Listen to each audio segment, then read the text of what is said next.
department needed a new police car. They had a car that was 10 years old, and the city told them no, they would have to wait because they wanted to increase the library's budget. So that's where we are, and just remarkable to me.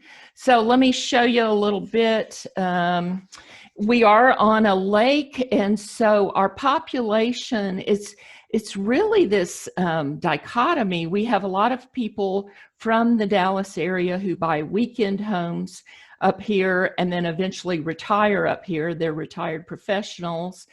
And then we have the other part of the population are the locals, and a lot of them may be licensed vocational nurses or, you know, bartenders, hotels, fishing guides, that kind of thing, much lower average income. And you can see on the right there, that's the police station, the courthouse, everything. It's not a cute, quaint, small town. It's just, it's ugly. It's like driving back in time, and not in a cute way, which means there's lots of opportunities for improvement. So it's a small tax base in our city, very few businesses inside city limits, but let me go back to that. Growth is moving north from Dallas, so it's coming. Are we going to be ready for it? Or not? And I will tell you, just between us, city council, I think it's, you know, the owner of the hardware store, that kind of thing. They are overwhelmed with with day-to-day, like the sewer lines, are they working? You know, somebody's house flooded. They don't have a lot of time for vision and big picture. And that's where the library comes in, because we know how forward thinking we can be. So that being said, this is the inside of my library. It is more than you expect. It was a little old post office, and 10 years ago it was institutional green. It smelled, my son said it smelled like old people in the building. Everything, they were donated romance novels. The building was packed with books. Books literally had not been checked out, most of them, in 15 years. So I had a semi truck come and take books away to clear out space, and that wasn't real popular. But one year, early on, I had attended a conference at Association of Rural and Small Libraries, ARSL, and one of the speakers said, if you're not making people mad, you're not doing enough. And I have held on to that. I wish I could remember who said that. But anyway, so upper left, one of the things I saw early on after having lived in large cities and raising my sons in large cities, they had, my kids had access to cutting edge technology. And so I saw here a lot of the kids, the parents weren't tech savvy. They didn't have internet at home either, because it's not available at all at any price other than satellite, or parents don't see the need or can't afford it. And so we started gaming. Roblox was really big in the beginning, and Minecraft. And then 2 years ago, we got an IMLS grant for $50,000 to start the first competitive esports team in a public library in the nation. So we have these great gaming computers, and it was a learning curve for me. Esports, there really are critical thinking skills the kids learn, how to communicate, problem solving, some digital literacy. It's a learning opportunity. And one example would be, after a match, you watch the game film just like football players would. And so it may come a time in that you put your game, or it comes to a play you made in the game and you ended up losing the whole thing for the team. And so the player has to be able to be called out and say, okay, you know, Luke, when you made this choice, it lost the game for everyone.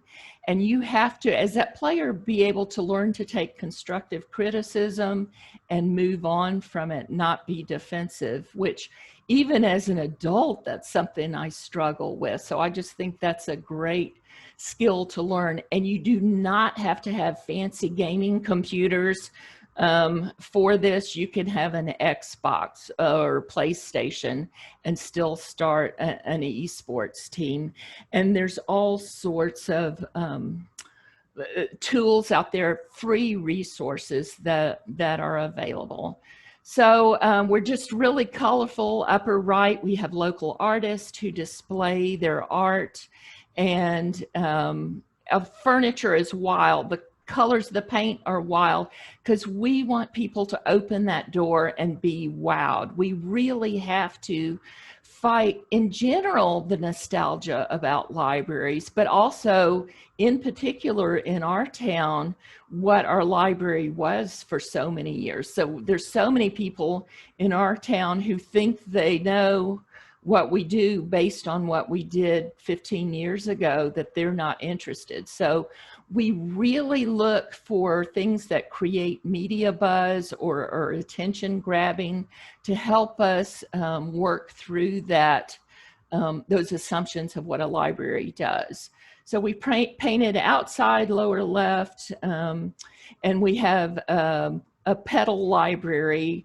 The school parking lot, there's a public park by that, so we'll take the pedal library down there with books we give away, and sometimes we do activities, that kind of thing, on that library. And then lower right, just a broader view. We're basically one big room. It's about 3,000 square feet. And in this picture here, you see the man closest to the front is the digital media professor at Austin College, which is a liberal arts school nearby. And then Chloe behind him is one of their Austin College's esports players. So she coaches our esports team, which I'm big into collaborations and building these relationships.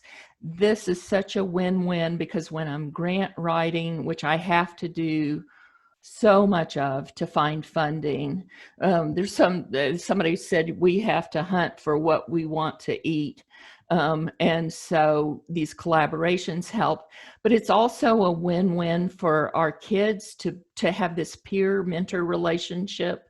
It's this connected learning. The kids, when they're doing gaming, we're going where they are, something that is their interest.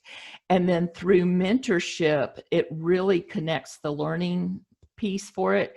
And just for our kids to be exposed to somebody who is in college is a big deal, because a lot of them, when they go to college, they'll be the first one in their family to do so. So your mileage may vary. These views are just my own. But I really think what it took for us to go from almost closing our doors to, in 2017, we were named one of the top 3 small libraries in America by Library Journal. And that's a relatively short amount of time. It took this shift in thinking. It reminds me, there was a Seinfeld episode where George Costanza started talking about, he decided to tell these beautiful models that he didn't have a job and he lived at home with his parents. And that's kind of what we did. Everything that we would have done before, we switched and just started doing differently. So people in your community, I would love if you'd put in chat kind of what your impression is of broadband access. Do people not have it because they can't afford it, or the infrastructure doesn't exist, or they wouldn't know how to use it if they had it, or don't understand the importance? And this picture, I call it's 42 degrees because one night I stopped in here after some other meeting just because I had left something behind at the library, and it was drizzly. It was 42 degrees. And when I drove up, these 3 teens were sitting on our curb to use the Wi-Fi. And it just broke my heart. It's like, we can do better than this for our community. I went to the school to talk to the kids there and ask them how the library could help.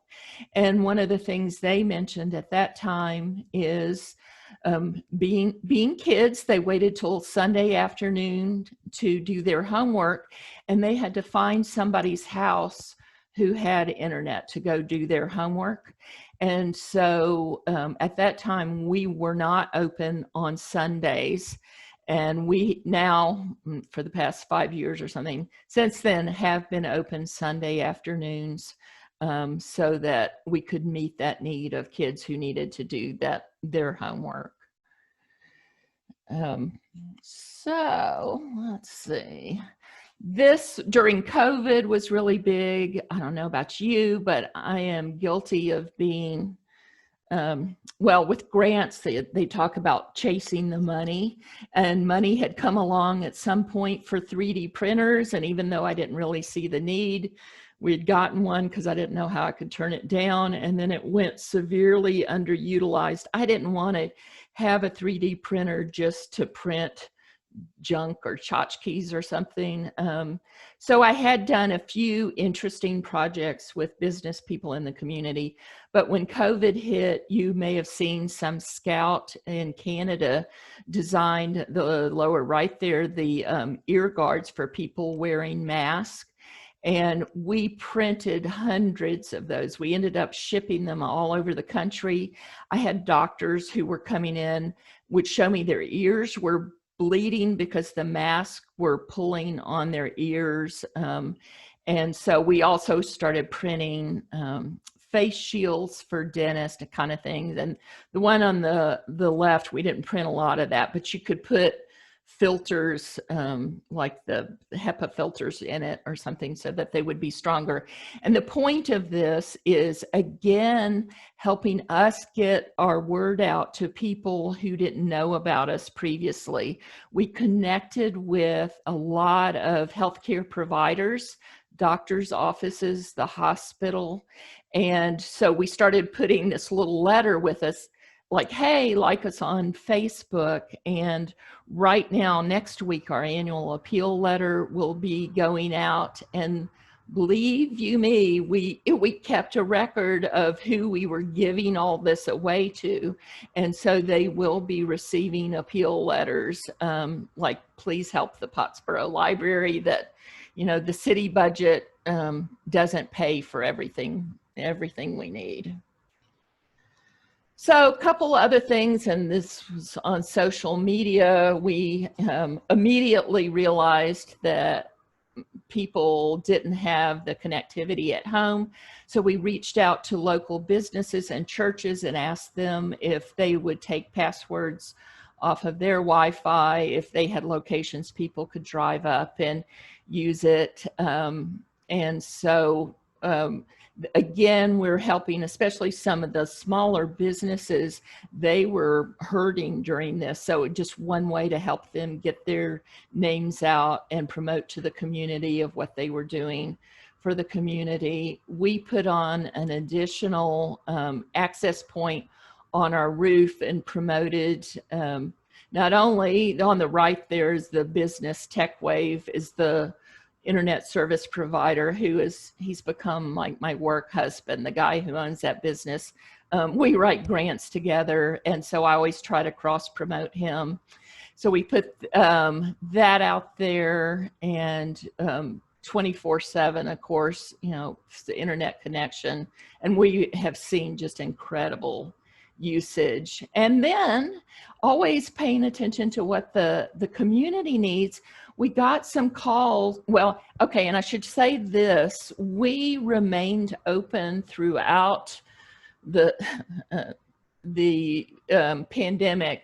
At first, it was by appointment for computer use, just because we knew how essential it was for our citizens that they didn't have a way to reach who they needed to reach from home. So it was by appointment, and in the beginning there might have been 5 appointments a day. We didn't have a lot, but some of those appointments, people said they needed to do virtual appointments because the healthcare providers were asking them not to come into the office, but they still needed their appointments. One woman had been, before all this, she had COPD and she had had an MRI and it detected a brain tumor, and she needed to talk to the doctor to find out where she was going with that next.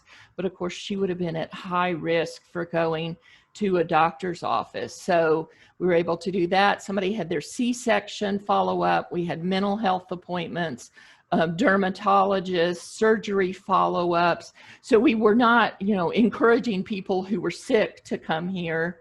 But we were doing this, and now this has turned into, one thing leads to another, Kate. This has turned into, I received a $20,000 grant from the National Library of Medicine, and I'm partnering with UNT Health Science Center, which is 2 different medical schools, and the Texas Library Association, and Texas Women's University School of Library and Information Studies, to be a pilot project for rural libraries in Texas.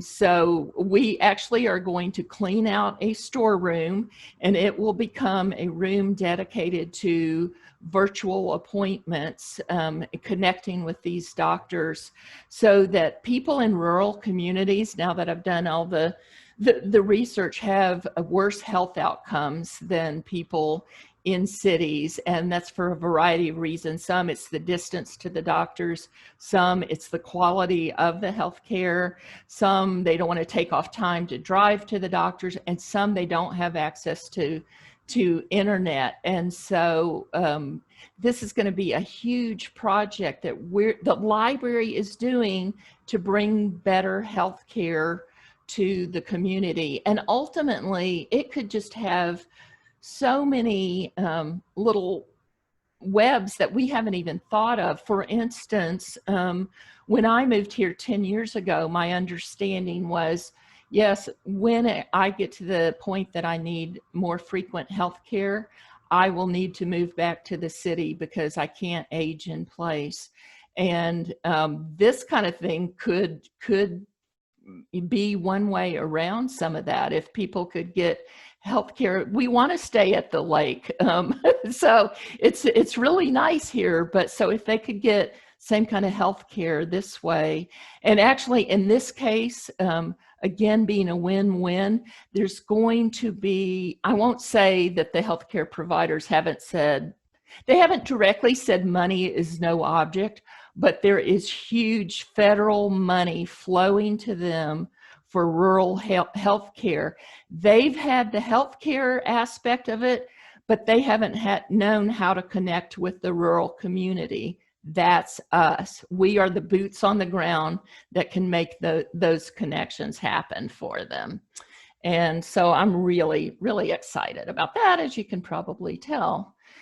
So we issued lots of e-cards for our schools, and also worked with them and how to use the databases in Texas, maybe the same where you are.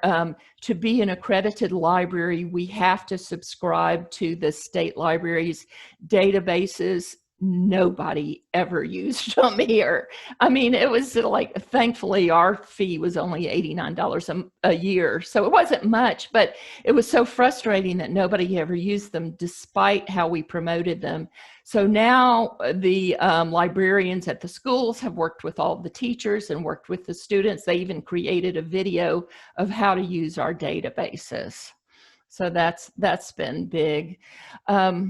I am also leveraging what we do with the stakeholders in the community. And that means the city government, who, sometimes has the decision-making power to say, no police, keep that 10-year-old police car.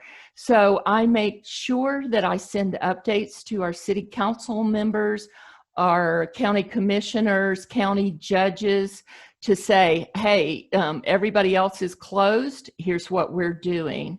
Notarizing. Our library manager is a notary. And that was one of the most sobering things that happened right as COVID was starting to just reveal what it was going to be. We had so many people coming in to have their wills and end of life and directives, healthcare directives, notarized and then faxed to their healthcare providers because you know, they didn't have internet at home to be able to do that, or faxes, that kind of thing. So I am always bragging about what the library does. I shouldn't say bragging. I should say we are making people aware of what services we are offering so that it is understood, because even our city council members, Landon, I'll call him Landon, has never been in the library. And so he still thinks that it's just story times that we're doing. And so I need him to know we're about more than that. So that sign was on our city hall so that people driving by could see that they could come to the library. This is available where you are too. ITDRC, Information Technology Disaster Resource Center, is a national nonprofit, and they have technology people all over the US with hardware they will bring to you. The labor is free, the hardware is free. Typically, they go in as disaster would describe or look to you. They go in after hurricanes. Right now, they've been out in California where wildfires are. So there's these whole in Oregon. No, it was upstate California. There were 17,000 homes without internet. So they came up, went there and did that. But in the spring, they deployed that Wi-Fi trailer there. And again, I partnered with a hotel, that's a Tanglewood hotel that's outside of city limits. Internet is really difficult to come by there. And so then I called the media. So Tanglewood got media exposure, which they loved, for having that parked in their parking lot. And it so happened that upper right, you see apartments there. One of our board members lives there. So she was kind enough when she was driving by, if she saw people using the Wi-Fi, she would go get permission for photos, because people in the pictures always make it more meaningful. And then we could use the photos in the story on our social media. And so upper left is a grandmother who's disabled. She's raising her grandchildren in those apartments. They don't have internet. So there she was, walked across the parking lot so her kids could do the schoolwork. And in the center, upper center, a student who had come home from University of Oklahoma doing his accounting homework.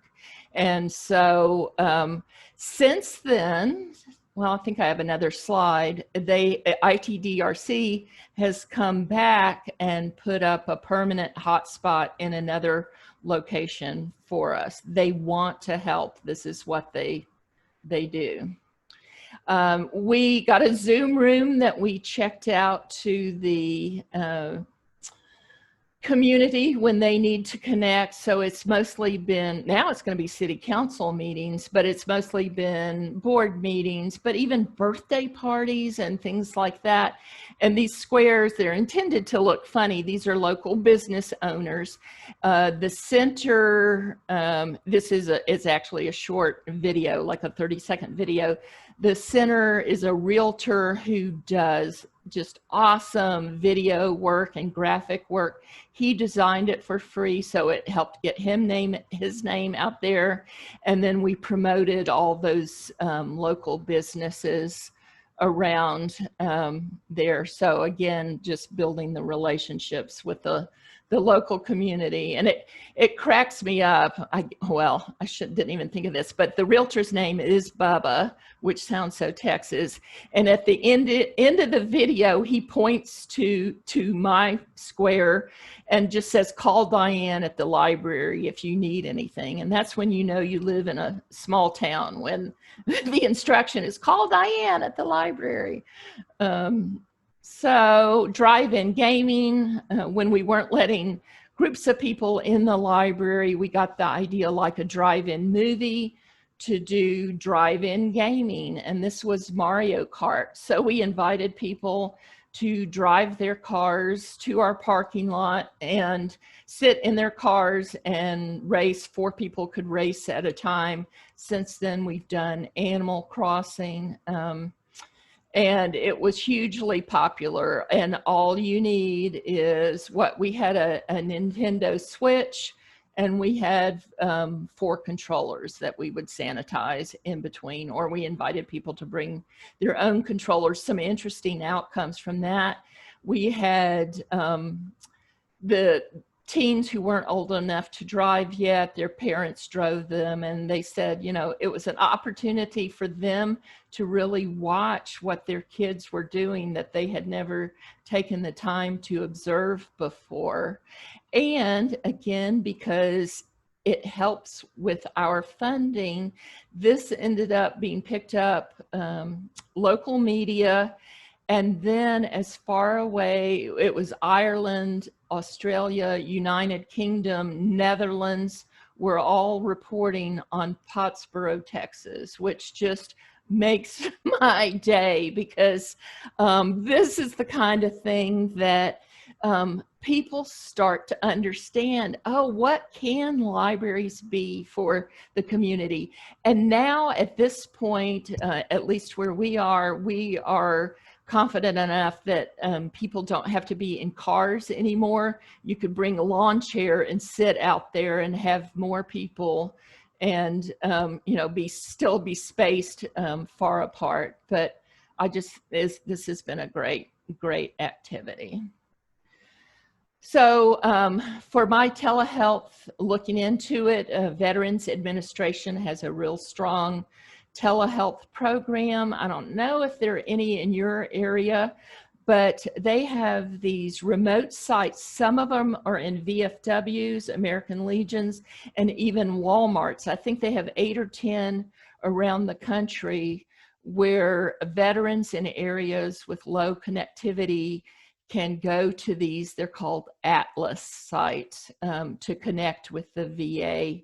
And they have the whole, how you create the room and what technology you need. They have all kinds of stuff, yeah. And actually, I connected with them, and they did a kind of a deep dive into Pottsboro, but we are not quite far enough from the Veterans Hospital, where it's a 45-minute drive to the Veterans Hospital from the library. So they can't make us an Atlas site. The reality is that the veterans live 20 minutes farther out. So that hour would qualify, but they measure from the site to the hospital. But some of you could possibly qualify for that. Accessible workstation. So this station raises and lowers. In the beginning, the only private room in the library was my office. So we had, because we could get people just one at a time, I would sit in my office, and the person doing the appointment would sit out in the main library. But as I said, now we're getting a soundproof room for that. What areas have coverage? This has been a big learning curve for me, but we did not qualify for some grants because the FCC said that our area had great internet coverage, and I knew that wasn't true. Well, come to find out, how the FCC map is designed by self-reporting of the providers. So lower right, that's the provider who provides my internet at home right there.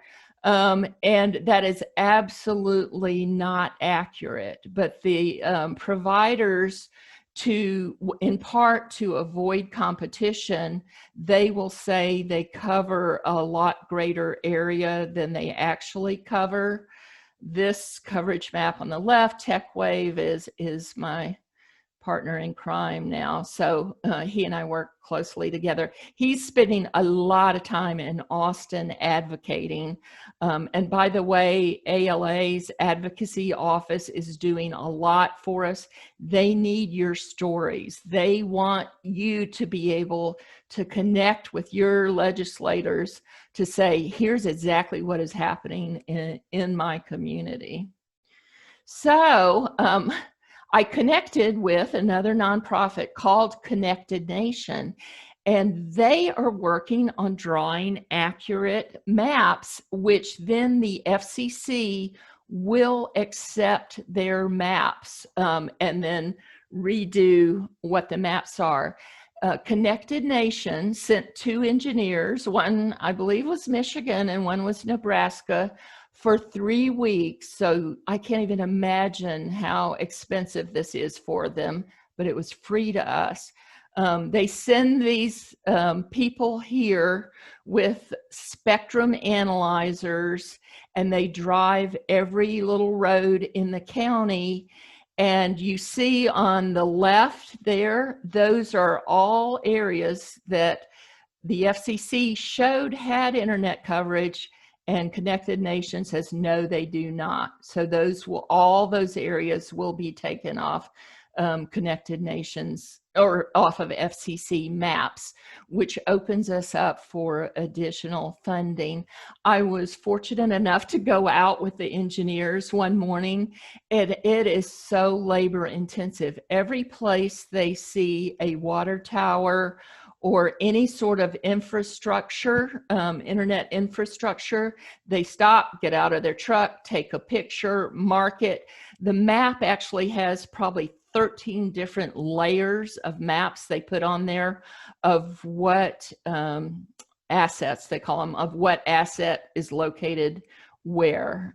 So also right now, I'm so excited about this. University of Michigan has a program that their graduate students, School of Library and Information Studies, and this is the second time they've done it for me, they are doing a survey for me this semester, 3 of their students, where they are actually interviewing, calling or Zoom, people in these areas, collecting their stories, and then they're going to create this deliverable for me that I'll be able to use for grant writing.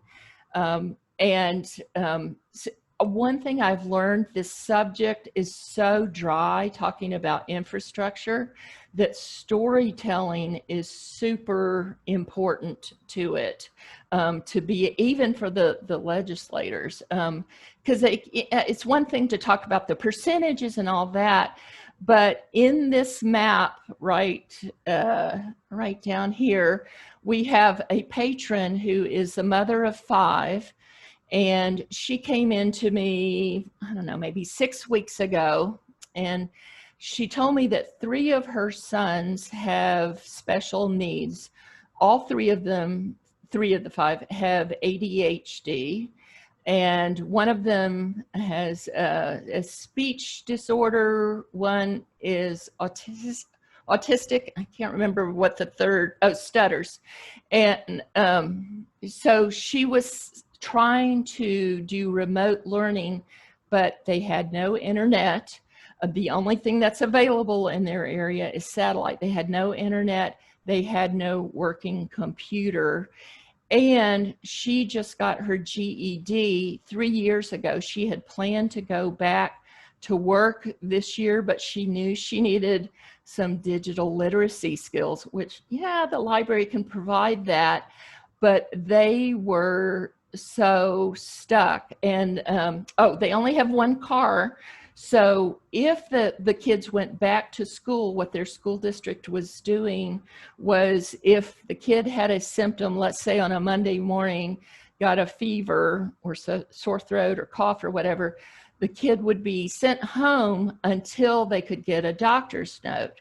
Because they only had one car, they could only get to the doctor unless it was an emergency on a weekend. So it boiled down to, long story short, these kids were going to miss a year of school without connectivity. So we got a business in the area, Marina, to donate an old computer. We had it refurbed by a volunteer, gave them the computer, it gave them a hotspot, and then another nonprofit heard the story and said that they would put up a tower in the neighborhood for that family and anybody else, which is about $10,000 on that nonprofit's part. So to me, that's how stories work. So we were featured in a lot of local, regional library consumer reports about what the libraries and libraries in general are doing. Again, this is news that I share with our funders to give them an idea of what's going on, and all that exposure helps. Our city council members, what they value is actually, I think economic development is really high, anything, job searches, that kind of thing. And they value media exposure. So they like all of that. This, again, I worked with the school. I know I'm running out of time, so I'm starting to just talk faster. All the blue markers on this map are students who didn't have internet at home, reported to the school last spring.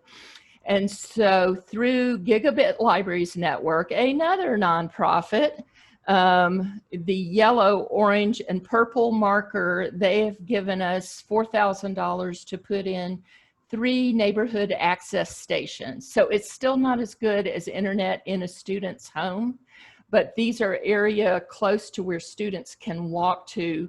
2 are at volunteer fire departments. 1 is at a convenience store, so people can go to those neighborhood access stations. And then the maroon towards the left is another one that the ITDRC put up a hotspot at a bait and tackle shop. In that area, you can see is really difficult to get connectivity. And so this is a partnership with the school district and the library and all these nonprofits and a business to meet the needs of the kids in our community.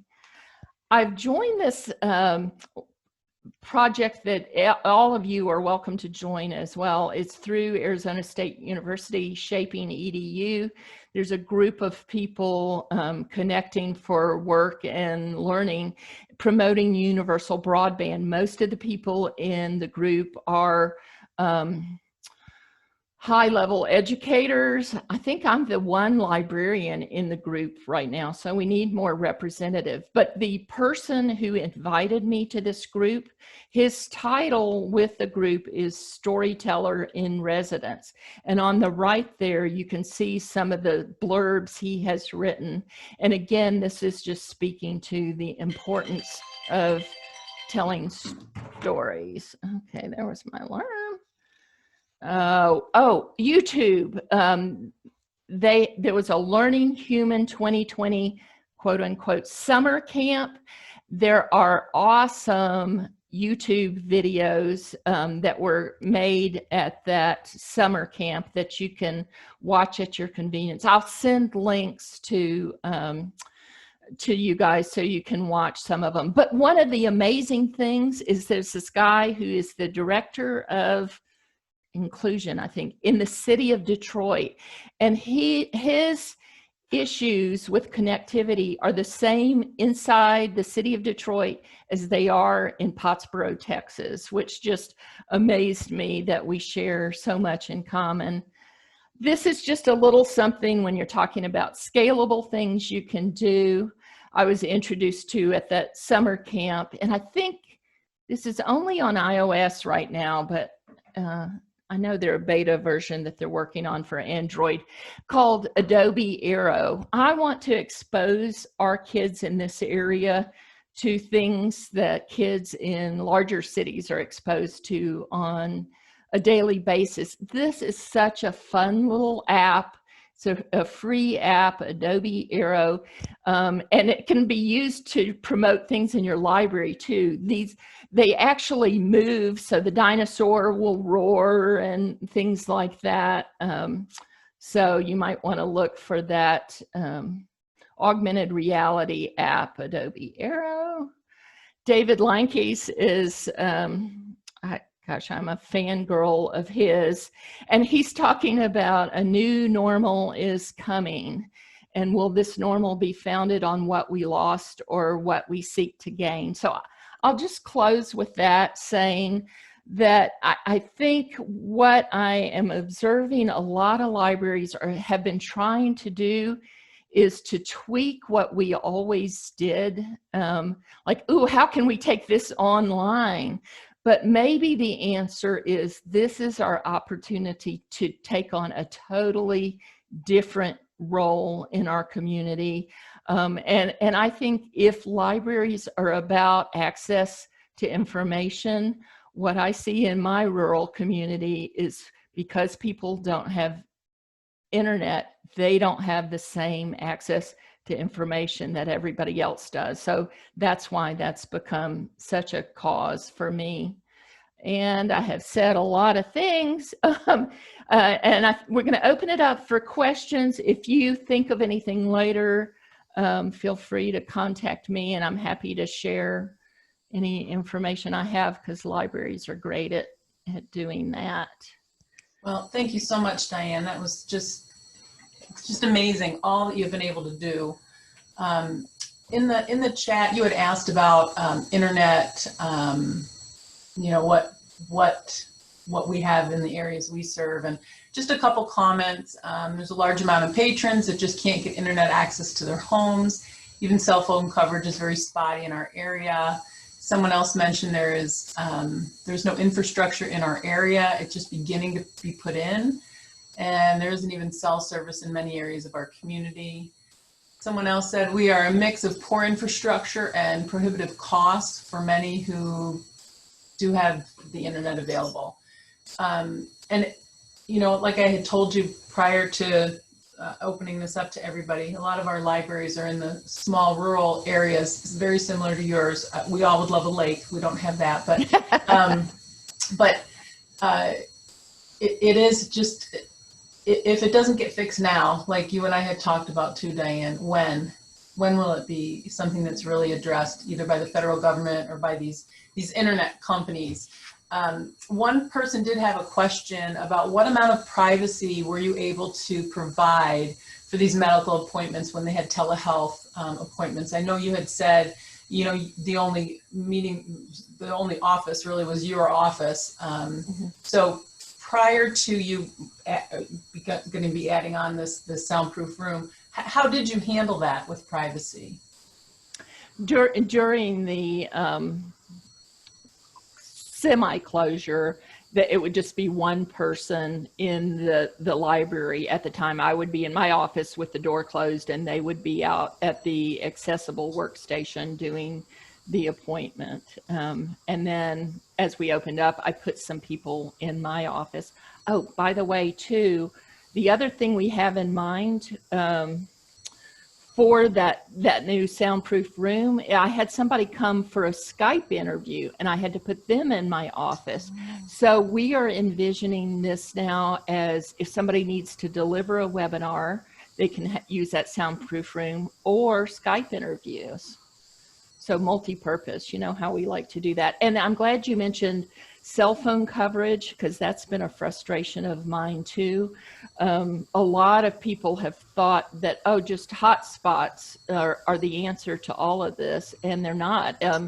Our school just got 250 of them, and they're paperweights for so many people, because if you can't get cell phone coverage, the hotspot doesn't work either. So I'm glad somebody touched on that. That's not the answer to everything.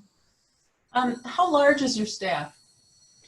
I am a volunteer. We have one paid staff member that the city pays 26 hours a week.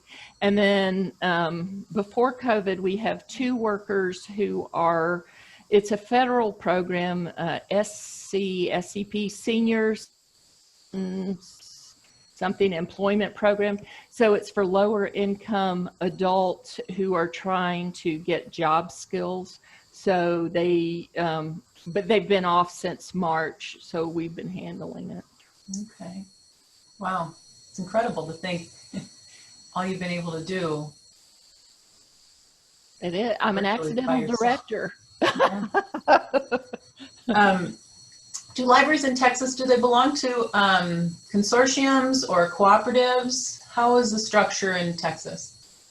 They used to, and then was it 2008 or something, they disbanded all of those. So now there's some informal, but it's the Wild West. I mean, there's the Texas State Library, who's extremely helpful. They've been so good to me. But then just informally, I'm in some networking groups. One of mine is the library directors of everybody, we call it the Metroplex, so Dallas and Fort Worth. And I love that group because it is the director of the Dallas Public Library, Fort Worth. So I'm hearing the ideas of these really large libraries, because in so many ways, that's what we can do too, just scaled differently. But I have also been in networking groups with small libraries because we do share so many issues, but I don't want to limit myself, in either direction. Mm-hmm, mm-hmm. You mentioned how you write a lot of grants. Did you have a lot of experience with that prior to taking on this role? I did not. We have a board member who started out mostly local foundations who are just really good about giving to local groups. But I have, there is a Austin College where our esports coach comes from. They have a program that once a year they invite all the nonprofits in the area who want to come to a 2-day grant writing class. We go to that, and then for the nonprofits they select, they pay for one of their students to be a grant writer for us for 8 weeks during the summer. And we've done that, I think, 9 years now. Wow. Now, in reality, a lot of times, because the student is brand new to grant writing too, it's us helping them and giving them experience as much as them doing that. But they're totally able to do a lot of the research. I'll say, find me the statistics on this, or do research on community gardens, because we have a community garden or a library of things. And so I really think, and I know ARSL does, Web Junction does some training on grant writing. It's about reading the questions carefully and just answering the questions. Right. That's just really, that's so impressive that, you've been able to partner with so many of these different groups. I mean, from U of M to the VA to, the gentleman with the all the internet help that he provides. That, there are opportunities out there. And I think sometimes those organizations don't know how to connect with people that need those services too. They do the outreach like libraries do outreach, but it's just like there's a misconnect there of some sort. So persevere, you guys, because it's possible. I want to ask you, what's been the favorite part of your success through your tenure at your library? I love just innovation. And so being able to have the freedom to conceptualize an idea, and my board president has been my thought partner. She and I are just like sisters from another mother. And I would send her an email and the subject line would be, what if? And then I would have some idea and she would always respond, let's do it. And so just that ability to transform the community and be more than people expect. Well said. You've done that for sure. What do you think has been your biggest hurdle? Probably people who do not have the vision. So some people, especially early on with the volunteers who had run it for years, when the semi truck pulled up for the books I was weeding, there was lots of, I got angry letters, and then, but even not just from an angry way, just from a way of not understanding. Sometimes we would write grant. No. Go back. Sometimes we would write grant applications and people didn't get it because they didn't understand. I mean, their questions would be, why is a library doing this? So that was, I think, a barrier to overcome. You talked about if you're not making people mad, then maybe you're not doing enough. And when you talked about how the FCC provides those maps and the providers are self-reporting, you must be ticking off some of these providers. I don't think they've figured it out yet. But there are not a lot of small providers in my area. There's TechWave, who I mentioned, and then the one I use at home.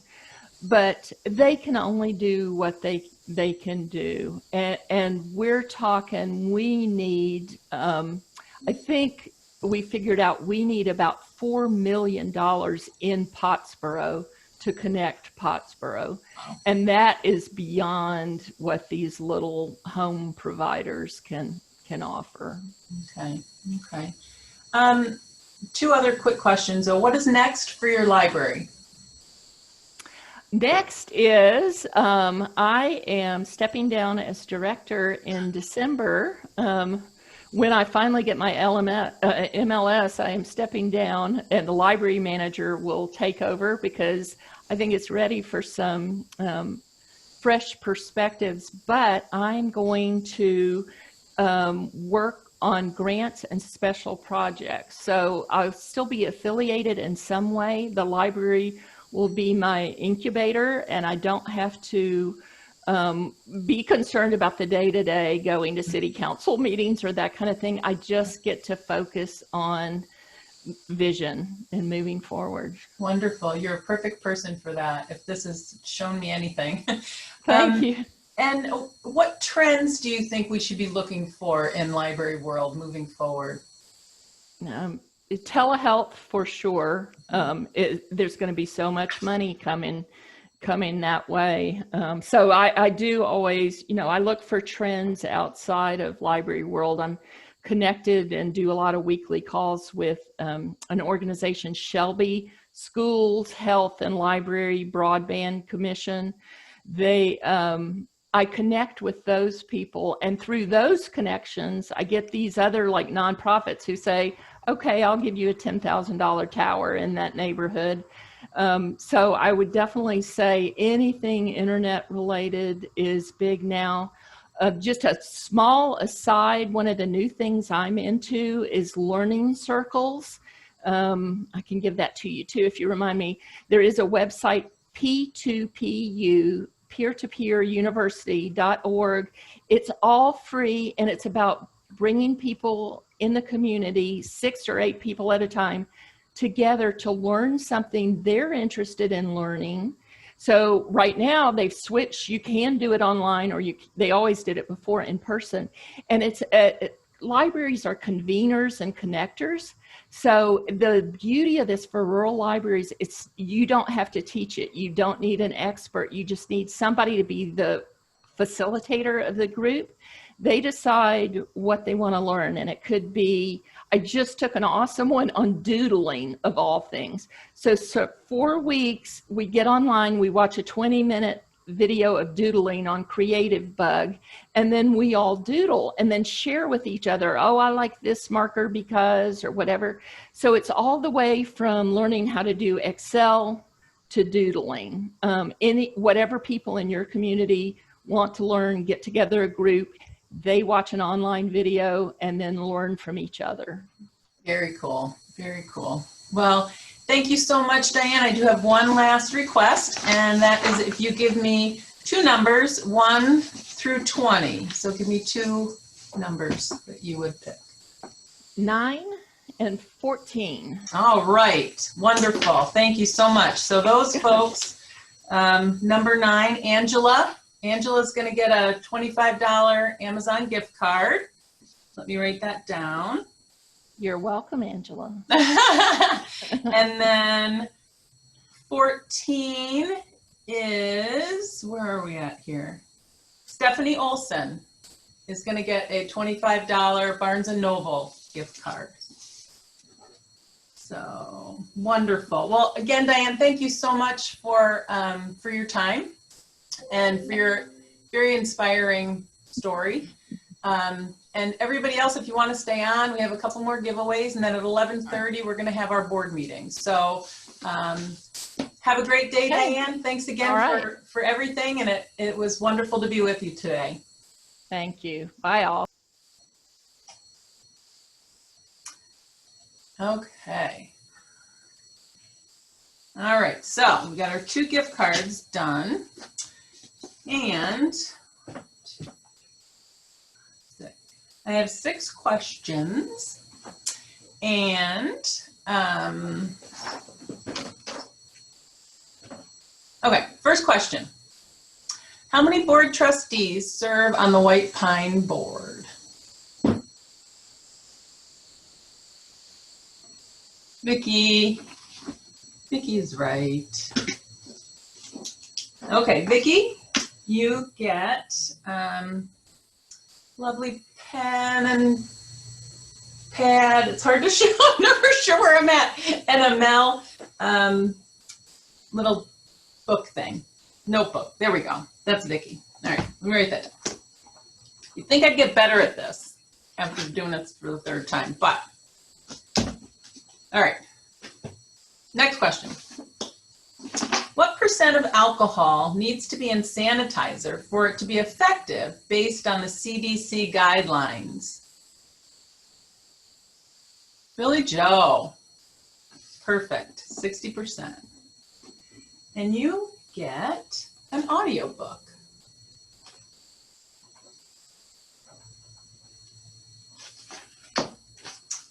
Right.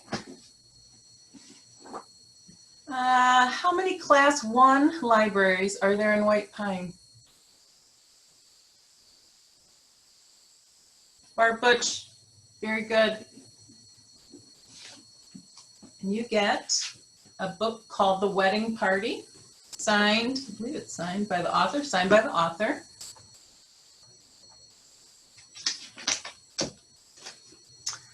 And how many executive orders were issued?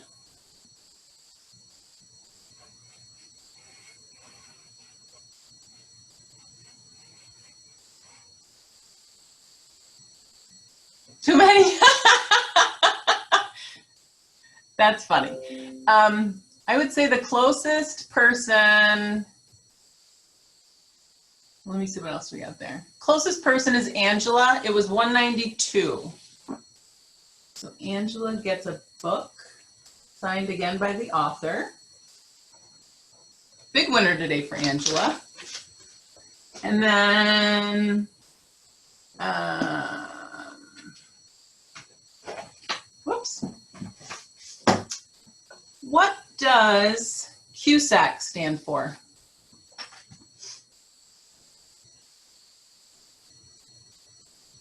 Who can get to Google fast enough and type it in, right? Yes, TJ. Good job. I don't know if many of you remember that the whole CUSAC standards and all those kind of have fallen by the wayside, although they're still available if you want to do them. Originally, when they first came out, it was going to be tied to funding, so that at least you knew if a library had an essential CUSAC designation, that you would get the same service as another essential CUSAC library. But so we'll see how that goes. But TJ, you get this very lovely Libby tote bag. So, okay, you guys. Well, the board